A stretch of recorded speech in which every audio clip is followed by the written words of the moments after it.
Hello, friends. I'm Daniel Korschun. I'm an associate professor of marketing at the Lebeau College of Business. And I'm going to take just a couple of minutes to try to convince you to look up some Fulbright opportunities and take advantage of the Fulbright program. I did my Fulbright in 2018. I heard about it from a friend and colleague of mine here in the College of Business. He went and did his in India, and I was just asking him what it was all about, and he encouraged me to look up some awards, and I happened to find one that was at a school that I already knew about and loved in Rome, called Luis. And I just went for it, and I ended up having just the experience of a lifetime. So I can't speak highly enough of the program, and I really encourage people to do it. There are all sorts of levels of competition in terms of getting one. Places in Europe are a lot more competitive. I think there are more applications anyway, so it's a little bit more selective. I tried twice before I was able to get mine. And so it's not necessarily easy. Other parts of the world that are in maybe in a little bit less demand, or depending on the type of project and the field, sometimes they'll get a few less applications. So sometimes they're a little easier, and you can get it around the first time. It took me a couple of tries, but it was well worth the effort, and it really was not too bad. Um, I was thinking, what can I tell you about the program? I went when I got to a point. I was a few months before I had been approved, and I was getting ready to go. And I said, you know what? I'm going to this to a great place. It's a terrific school. It's a fairly prestigious school. I'm in this Fulbright program, prestigious program. I'm only there for a short time, so I'm kind of a limited commodity. So I said, I'm just going to milk this thing for all it's worth. And I ended up, so what I did was I called up guest speakers for my class, because this was a teaching and research combined, Fulbright.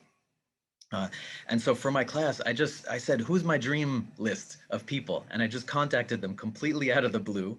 And a lot of the people, they said yes. So people were really receptive while I was there to a US scholar coming and exchanging information, helping out. And so they were into the experience too. So it was just, it was a terrific time for me.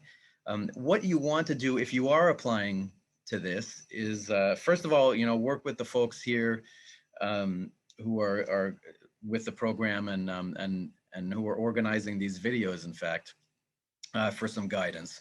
But I can tell you a little bit about what I've learned about what the program is looking for. And it's not, the research is a big part of it. They want you to show that you're bringing expertise and that you're going to be there for a reason.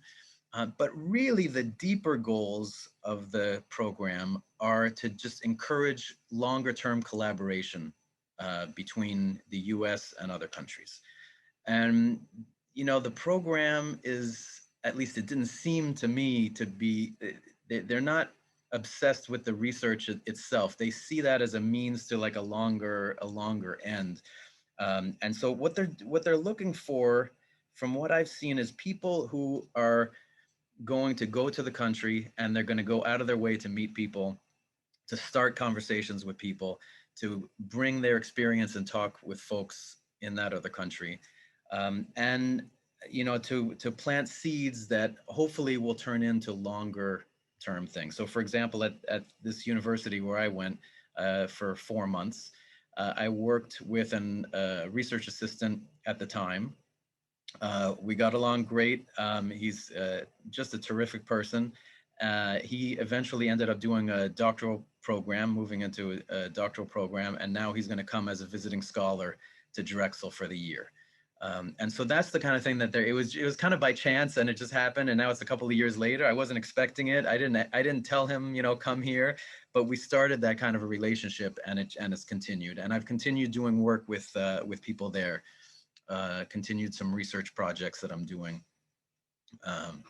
on marketing and corporate branding.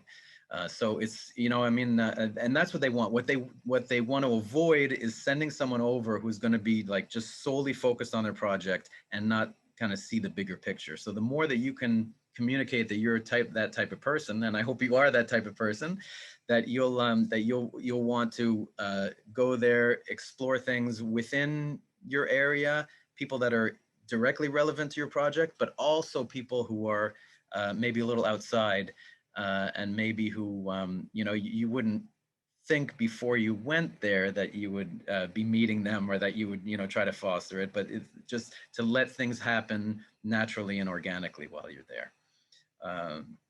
So, I mean, for me, it was a great experience. I loved it. I can't recommend it highly enough. If you have questions that you'd like to ask me about it, feel free. You can find me anytime through here. Hopefully there'll be a link to my profile provided. So feel free to do that, but definitely use the resources that are already available. Like the official resources are wonderful, and I found people very helpful, including the program itself was very helpful in getting settled there and things. So first step to do is browse some of the web pages of the Fulbright site, and they'll give you a full listing. You can type in, what countries are you interested in going to? And it'll give you just a listing of a bunch of different projects and awards, and see if there is one that piques your interest. And if it is, I hope you'll learn more about it. You'll try to find out a little bit more, and think about making the jump into it. In my case, it was well worth it. And I know I haven't met anyone yet who said that it was not a great experience. So good luck, have fun, and I hope to see you around Drexel sometime soon.